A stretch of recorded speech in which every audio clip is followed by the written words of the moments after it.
Guys, welcome. Collective reading tayo ngayon. So, tingnan natin kung ano yung energy ng person mo. So, be open-minded po. Hindi halos lahat makaresonate.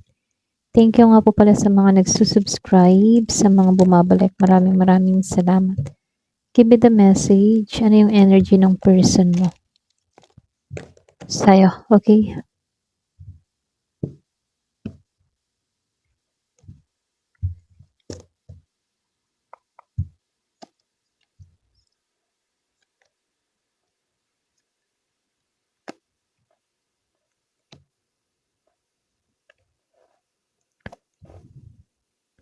So, dito, no? Merong Pisces, merong Aries, merong Sagittarius, Leo, Scorpio, Cancer.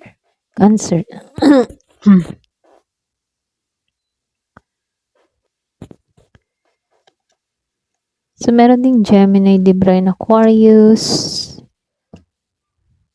Taurus, Virgo, and Capricorn. The Wheel of Fortune reverse.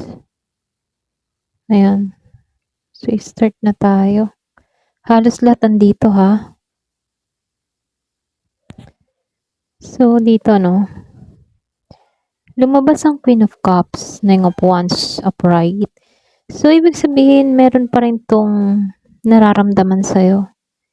Hirap lang siyang umamin, hirap lang tong ipakita sa Queen of Cups, reverse. Posible, may time na nalilito tong tao na to, may pagkasensitibo din. Meron siyang emotional na hindi balanse, okay? So, lumalabas din dito, defensive siya ha. Ito rin nakikita ko, para bang gusto niyang protektahan yung kanyang sarili. Para bang hindi siya basta-basta nagtitiwala sa panahon ngayon, ano. For example, kung meron ka mang gusto sabihin dito, hindi siya agad-agad maniniwala sa kung anong sasabihin mo. Or kung merong mga tao nagkakasala sa kanya at gustong humingi ng tawad sa kanya, hindi siya basta-basta nagtitiwala. Okay? So, dito, no, sinusubukan naman ng tao na to na mas maging logic sa sitwasyon kaysa sa pagiging emosyonal. Maingat siya sa mga desisyon niya. Nag-o-observe. Ganun yung energy niya. Maingat, nag-o-observe. Okay? Pero ino-observe ka niya, ha? The Chariot and the Knight of Swords. Itong taong ito, no, pakaramdam niya, yung bang tipong walang malinaw na direksyon yung sitwasyon na nangyayari sa inyo. Kasi hindi niya kontrolado kung ano pa yung mga susunod na mangyayari. Kaya dito, meron siyang gustong sabihin, pero napipigilan. Pero may time na may pagka-impulsive yung isipan ng taong ito na hindi ba niya mailabas, okay? Parang meron siyang gustong sabihin sa'yo, kaya lang natitikom yung bibig niya. Ganun. Nakikitaan ko dito yung connection nyo, para bang kulang sa kooperasyon, ano? So, comment ka. Para bang wala kayong kulang sa communication, cooperation. Parang hindi kayo magkasundo sa mga iilang bagay. Pero, may nararamdaman to na hindi pa naayos, okay? Para bang may tingin siya na may hindi pa naging patas sa pagitan ninyo, okay? Para bang itong tao na to, meron siyang tingin na hindi nagi kayong pantay sa sitwasyon, ganon. Itong taong ito, no, mahigpit siyang kumapit sa kanyang nararamdaman. Hindi siya basta bumibitaw. Okay, meron akong nakikitang earth sign, yung iba sa inyo. Pero sa kabila ng lahat, kahit ba mahigpit yung kapit dito, no?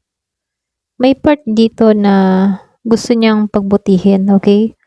Or ayusin yung ibang aspeto ng inyong sitwasyon. Parang gusto niyang ayusin kayo, ganon. Puwedeng gusto din ng tao na 'to na yung ayaw niya ng gulo, gano'n. Pero siya yung klase ng tao na tumitingin sa future, ha. Nakatingin siya sa mga possibility. Iniisip niya dito kung saan ito maaaring humantong, yung connection ninyo. Kaya lang, lumabas si Devil, eh. May obsession energy. Mahirap kang alisin sa isip niya, okay? Attracted pa rin siya sa'yo. Ganyan, attraction. Malakas yung attraction. Yung attachment, ganon. Pero ito yung maganda sa card, ano? Lumabas si Two of Cups. Pareho kayo. Mutual yung nararamdaman niyo sa isa't isa. Para bang nakikita niya yung possibility na yung emotional bond ninyo, okay? Or yung pagkakaunawaan nyo. Para bang nakatingin pa rin siya na baka sakali na magkaintindihan na kayo sa susunod or magkaunawaan, magkasundo, ganun. Meron siyang mga ganong baka sakali, okay?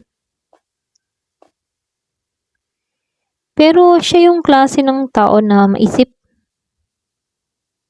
Marami siyang alalahanin. Overthinking siya dito, ha, sa na-observe. Maaaring puyat palagi. Puyat sa kakaisip sa sitwasyon ninyo. Pero gusto niyang i-balance yung give and take, ha. Nais niyang maging patas ba? Kumbaga gusto ng tao na 'to na may palitan kayo. Okay, yung effort at attention, balance lang. Hindi yung isa lamang, gusto niya pareho na. Kung before siya nagkamali or hindi siya naging balance sa'yo, ngayon naunawaan niya na kailangan sa isang koneksyon, balance. Hindi lang yung isa lang yung nagbibigay ng lubos na effort. Dapat pareho. Parang doon niya naiintindihan na dapat naging balance siya. Kulang lang kayo sa usap ng maayos. Ito lang nakikita ko. Pero sa Queen of Wands reverse, may itong tao na to, pagdating sa'yo, may time siyang nawawalan ng confident. Meron siyang mga insecurity, okay? May selos din siya dito. Lumalabas dito, may selos. Parang seloso to or selosa. Pero dito sa Wheel of Fortune, para bang meron siyang pakaramdam na mabagal yung usad ba? Or parang hindi pumapabor ba yung timing sa lahat ng mga nangyayari sa inyo, okay?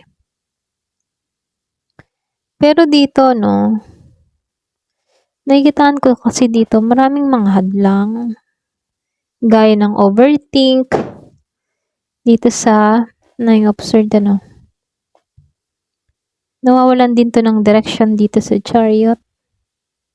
Meron siyang pakaramdam na hindi pa tama yung timing sa Wheel of Fortune reverse. Kaya yung energy niya ngayon, may nararamdaman siya sa'yo, pero marami siyang iniisip at pinipigilan niya. Okay? Kaya hindi ito kumikilos ng maayos sa ngayon. May pagpipigil. Sabihin natin gusto kanya, pero more more siyang nagpipigil. Okay? Ayun, ito lang nakikita ko. So, ito yung energy ng person mo ngayon. Okay? Ayan, hanggang dito na lamang po. Thank you for watching. Love and peace.